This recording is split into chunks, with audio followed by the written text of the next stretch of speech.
Can you close the door?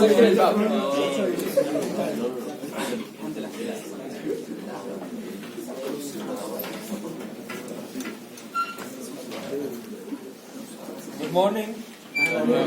So guys, our today's lecture is a little bit heavy on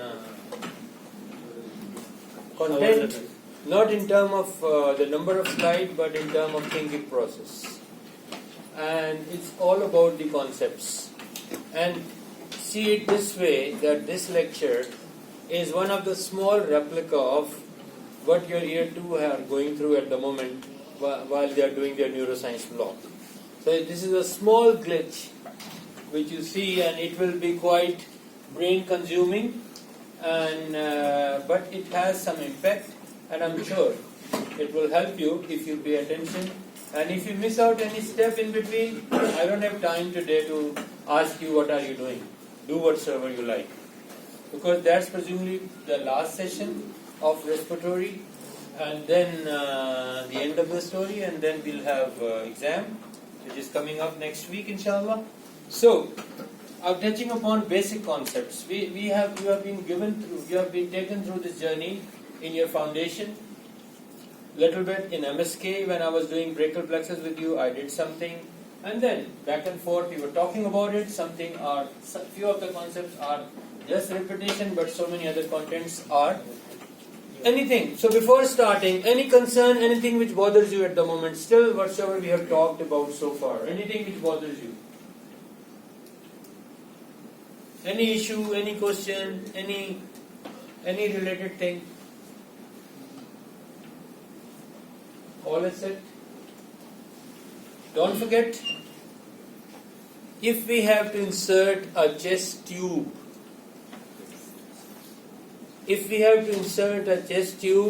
mid-axillary line, 5th, 6th, 7th intercostal space, 5th, 6th, 7th intercostal space will be the destiny for treatment of pneumothorax, hemothorax, pyothorax. Is that clear? Every time when we are going into any space, we are following the upper border of rib below. If this is 4th intercostal space, the 5th rib, its upper border, I'll be going like that. I'll be entering in the space. I will not be going lower border of rib above. Is that clear? For diagnosis, for knowing, for air we can enter in the upper spaces, for fluid we enter into the lower spaces. We should respect what is the lower limit of my lung, and we should respect what is the lower limit of my pleura. Accordingly. For nerve block, that's a very different story. Don't add on that. Just get out of that. Remember only, for insertion of chest tube is thicker, bigger like your thumb.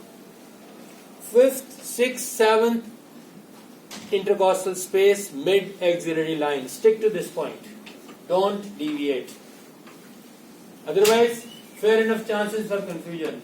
This version of my chest wall lecture, I have deleted one segment. If you are using my previous one, please go to the latest one, because I moved something, because during last year so many people got confused because of that stuff. So just get connected with that. Are we fine? Yes?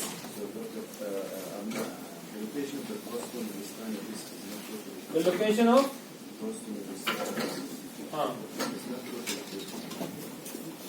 The location of costo-medial standard recess is somewhere here. So lung can expand like that. So you can see only on a transverse section. On an X-ray chest, you can never see costo-medial standard recess. X-ray chest will only show you costo-diaphragmatic surface. A CT scan can show you costo-medial standard recess. A CT or MR can show you costo-medial standard recess, and X-ray chest will show you costo-diaphragmatic recess. Make sense? Because that's this plane, this is this plane. Okay, to start with, this is a spinal nerve. What is a spinal nerve? Nerves come. We can see that this is a vertebral column, and from where a nerve is emerging out. And we have 31 pairs of spinal nerve. And now let's look at this. I'm giving an example of a typical spinal nerve. A typical spinal nerve, how it has been made and what are the basic constituents which belongs to a typical spinal nerve. So I have, this is my rib. Any rib, so this is T4 vertebrae, so accordingly rib will be there. So now this is my parietal pleura, which has been shown up with the blue color.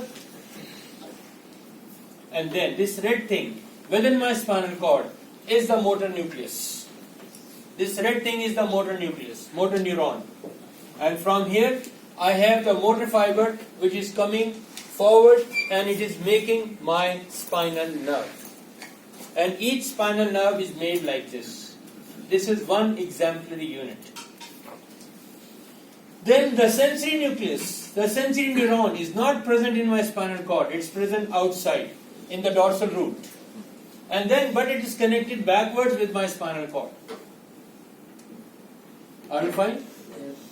Now, I have sensory fibers, I have motor fibers, and they are passing through a foramina which is present between two vertebrae, and we call it intervertebral foramen.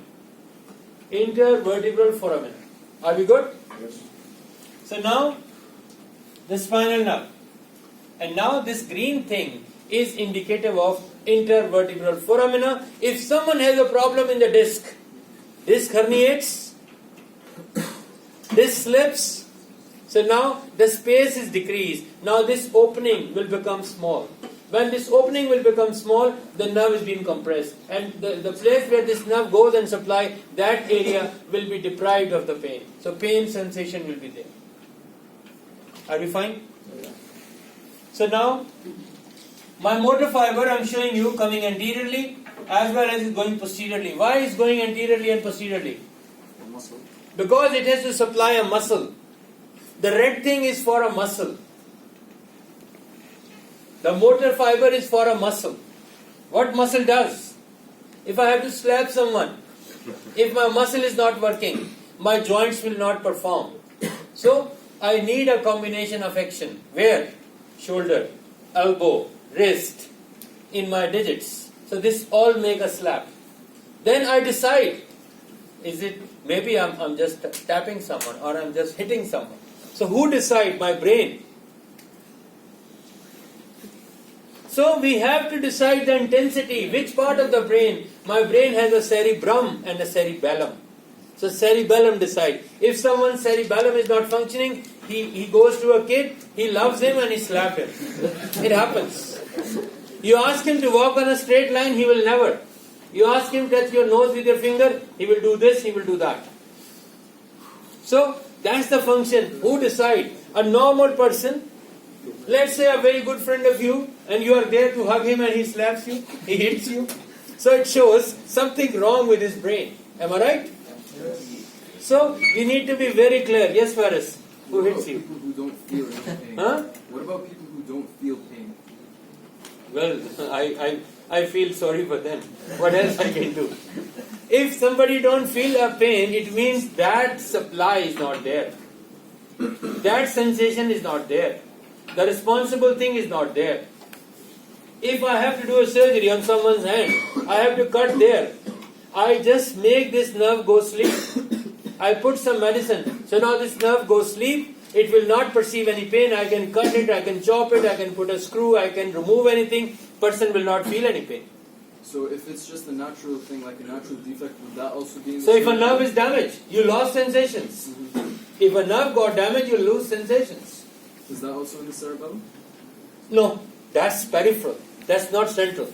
Okay. And central, somebody who goes paraplegic, who has a stroke, he has no sensation. He cannot move, he cannot feel. You have seen those people who are paraplegics. Their spinal cord has been transected. They are just lying in a bed. They cannot even make a fly to go away from their body. They are just lying there, maybe opening and closing their eyes. That's it. Unable to eat, unable to do anything. So when the spinal cord has been transected, at the level it has been transected, then you cannot perform anything. Are we good so far? So we are making a spinal nerve, and I'm showing you the motor segment, and this motor segment is supplying anteriorly and posteriorly for what? To supply the muscles. And so this is the dorsal ramus and this is the ventral ramus. Both of them are going backward and forward. Why is coming forward? It has to supply muscles who are between my ribs, and these muscles are called intercostal muscles. It could be external, internal or innermost, anything. Then the one is going on the back. In the back, next to my vertebrae, next to the spine, I have paravertebral group of muscles. And these muscles have so many names, and they are getting their supply from this spinal nerve, which is coming from my fourth thoracic vertebral space. Are we good? So now this is supplying this group. Now this motor. Now along with that, you can see now sensory is also coming. Sensory is always going inside. So I get sensations. If something hot, I just touch it, my sensory nerve carries this sensation all the way to my brain. Brain says yes. Brain has a quick integration. Brain is not sleeping. Brain has good quick integration, hot. Brain says immediately to the motor, move away, run away, move your hand from this place. It's, you suddenly, you don't know about something, you touch it and you withdraw it, your hand. What happened? Your sensation has gone that it is hot, you withdraw your hand. A snake is coming to you. You'll not love to pet him. He can bite. So the command is run or hold a stick or do something. So who decide? Your brain decide. How much time it takes? Frictions, not even seconds. Frictions. Some a ball is coming to you, move. Someone throws a stone to you, you go and catch and return to him. So you have to move away, and then you'll do whatsoever you have to do. A lion is coming to you. Will you go and say hello to him? So you have to run away if you can run. Otherwise you will cry. Even if you don't cry, you are stuck. You cannot do anything. Is that happening or not happening? So sensations. What sensations? Pain, touch, temperature, chemo things. They all are going backward to be relayed into my brain, and brain takes a decision, and this decision immediately comes through the motor fiber, and motor fiber tell the muscle moves, a joint work you perform. You see someone is coming to you, he's your enemy, you start running. You cannot fight with him, you start running. If you can fight with him, you go, okay, yalla come. Right? So this is what we do, this is what happens. So now these sensations are not only from outside, they are from inside also. I have pleura. My pleura has some problem. With each breath, if there is an inflammatory change, pain emerges. This pain is traveling through my sensory part, and then is being communicated to my brain that there is pain. What my brain says, okay, muscles, okay, breathe slowly. Because you perceive a pain, so you hold your breath. So now these are the parietal membrane. It goes under my skin. You are sleeping. A small insect creep under your bed, in your bed, on your body. Something moves. You don't know. You wake up. You are reactive. You are listening to it. You are responding to it. You try to throw away. If it's a snake, then you will be doing accordingly. If it's a small tiny thing, it's a fly, you have to react. So from where you get these sensations? From the lateral part, from the anterior part, and from the posterior part under the skin. And who brings it to me? My sensory inputs. My sensory inputs coming all the way within a spinal nerve. It goes to the spinal cord. From the spinal cord, it reaches to the brain. Brain decides what it is, and then command comes. If your bed is wet, I don't know who did it, but your bed is wet. So what you do? Immediately you get out of the bed. No matter you pee it or someone else put a glass of water, but it's wet and you have to get out of it. So sensation goes, temperature sensation goes, a sensation of wetness goes to your brain, and your brain tells you get out of it. How you'll get out of it? The motor brings the signal, and that makes your muscle to act. Those muscles, so it tells your psoas, it tells your gluteus, and you'll be sitting in your bed, then you'll be stepping down, you'll be walking, and then you'll be looking for what the hell is this? Is it me or someone else? So that's a different story. So we have sensory, we have motor. Are we clear about this? Yes. Good job. So we have sensory all over, across your whole trunk, front, back, sides. Now, let's bring something complicated. Sympathetics. What are the sympathetics doing for us? Sympathetic. Increase.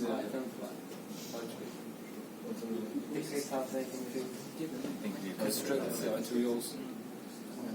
Thank you very much. Arterioles. What arterioles have? The oxygen. Smooth muscle. So this motor was controlling my skeletal muscle. Who will control my smooth muscle? I have sympathetics. Now, sympathetic has a different story. Sympathetic will be visible here. Its neuron will be here. So this green thing, light green thing is my sympathetic neuron. Now let me give you an example. In kingdom, we have albake. Right? Albake. Yeah. Most of us like to eat it. But this albake is available in Jeddah, in Medina, in Khubar. But in here, in Riyadh, there is no specific branch within the city. It's outside, 31 kilometers out of the city, you'll find one branch where you'll find a proper classic albake thing. So, how it reached there? By car. Obviously, by some transport, it reached to that store and then it's being supplied. So, first of all, if you go to Jeddah, everywhere you have bake stores. So you can get, you know the specific areas, you go and get it. In Makkah, you go and get it. But not everywhere. But in Riyadh, if you go everywhere, you'll get it? No. So you have to go to a specific place. Are we fine? So sympathetics are there in my body, everywhere. But I get it at limited spaces. The availability is at limited stores, not everywhere. Are you getting my point? No. Who says no? Yes. Why no? You said sympathetic. Ali sympathetic. Albake. I did albake point. Yeah, you get albake here. Yes. Go down in the food area, you'll get it here. Somebody has to bring it here for you. Special for you. Then it's available. Okay, you call Hunger Center, they'll bring it for you. If you have Uber Eats, you just go to the app and you just book your order, they'll bring it for you. But is it available here? No. But if you want to drink this thing, any coffee, Starbucks, you have it here. You want to eat McDonald's, it's there. You want to eat Kudo, it's there. But bake thing, you have to order. It has to come to you. So same is sympathetic. Sympathetic, we all know it's available in the kingdom, but we have to order from a pertinent place. It's not easily available everywhere. For that we have to make little bit effort, little bit mashwar. So that's needed. Are we fine? So my sympathetic, I have in whole length of my spinal cord, I have all my spinal nerves have it, but its availability is from specific place. It's not available everywhere. That we need to understand today. Once we understand it, we are done. Our job is done. So now, I'm bringing its nucleus here. So I can take sympathetics from my spinal cord on very specific places. And what are those specific places? From my first thoracic vertebrae to my L2 level. That's the axis place. Otherwise, if you go right and left, you'll not get it. You have to study medicine. And you are going to, King Sultan College of, Prince Sultan College of Engineering. Will you get medical training there? Tell me. No. You'll not get it because that place does not have that facility. You are a boy. You want to study medicine. You are going to Jama Noora. Will they allow you to inside? No. Why? Because you are not Harim, you are Rajal. Fine? So sympathetic, we can access it from the spinal cord from T1 to L2. Above and below is not accessible to you. You are granted a limited access, and this limited access is from T1 to L2. Stick to this word. So now it is there. That's the source, T4. So I'm in a place from where I can take it out. So how I take it out? I took out the motor, I send in the sensory, we are all fine with that. So how this comes out? So I drive this. It doesn't go directly to me, it has to come to this place. This place is a ganglion, and this is a ganglion which belongs to my sympathetic trunk, sympathetic chain, and I have it from my neck to my pelvis. So this sympathetic ganglion is anchored, is connected to this spinal nerve. So now this light green thing, this is the neuron for sympathetic, and this is a preganglionic. Why I am using pre? Because there is someone in between. So it comes to this ganglion and it opens up here. So let's say I order a bake. Bake has traveled from Jeddah, the whole stuff. It has reached to the store which is out of Riyadh. Now it's there. Now somebody will go there and get it for you. Not like, you think and you go there every day. Maybe you can travel, you can drive that far, then you can get it. So it has come and relayed there. It has stored there. And where it has been stored? In my sympathetic ganglion. And from my sympathetic ganglion, this is a different color. So this was pre to this, and now from there I am getting backward and forward. So now I can draw from my sympathetic chain, not from my spinal cord. So now these are my postganglionic sympathetic neurons.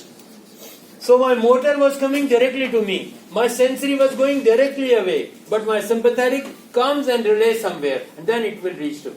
Are we good so far? So this facility is only possible from T1 to L2. But now I'm saying all my 31 spinal nerves have sympathetic. So how and from where they get it? Who gives to them? That we understand today. If we can understand that part, we are done. We are fine. Doctor, is there any specific reason for the sympathetic we have preganglionic and postganglionic? Like, why don't we have it for motor? Why do we only have it for sympathetic? I will tell you that. Why we have it? Because we have skeletal muscle more as compared to smooth muscle. What are the locations for smooth muscles? In our blood vessels. In my glands. Under my skin, again the sweat glands. So in my organs, in my glands, and in my blood vessel. That's the location for smooth muscle. But my skeletal muscle is everywhere. Okay, so are we good so far? Everything is clear? So it has reached to the spinal nerve because it's connected to that. We are within